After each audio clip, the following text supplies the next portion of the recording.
udadewethu ophakathi kwethu. Mina wakakhuzwayo usibari wami lapho indabe umongameli wami. Singimele kakhulu usundeni wakakhuzwayo.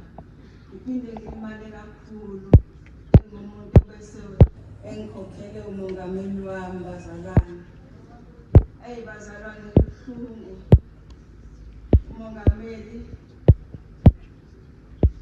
indlela ebesiphila ngayo benjengomfowethu. Bese sithi ekhaya ubhuti omdala indlela ebesithanda ngayo nangendlela abesinakekela ngayo. Bazalwane kunzima akwamukeleki. Mongameli siyabonga. Ngibonga indlela ophathe ngayo udadewethu.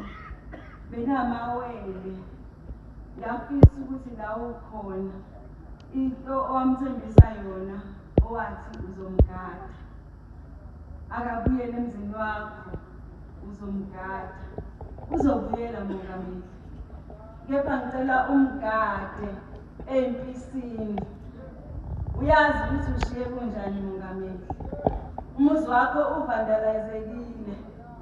Mongameli kunesikhathi la washo khona wathi Sibari ngifisa ukubuyela emzini wami. Mongameli ngikhumbula ngesikhathi bekushaya bekujikijela ngezihlalo.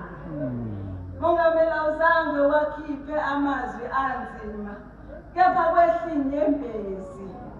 Mongameli namhlanje sikulethile sakuletha emzini wakho wabuyisa ukuya ngomqondo. Kubuhlungu mongameli ngoba njengoba silana nje bakhona laba ababekushaya ngezihlalo mongameli.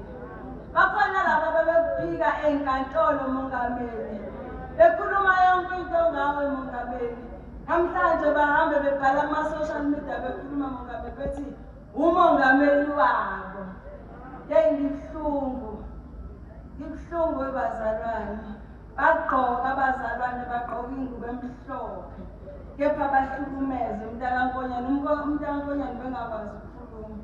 Bekuthi noma izinto mase zehla zimehlela emzini wakhe bekwehla inyembezi. Isihamba kahle Sibari wami. Isihamba kahle mongameli. Ngicela unakekele udadewethu nendodakazi yakho ishiyile unolwazi. Ngiyabonga bazalwane. Uyasivikela.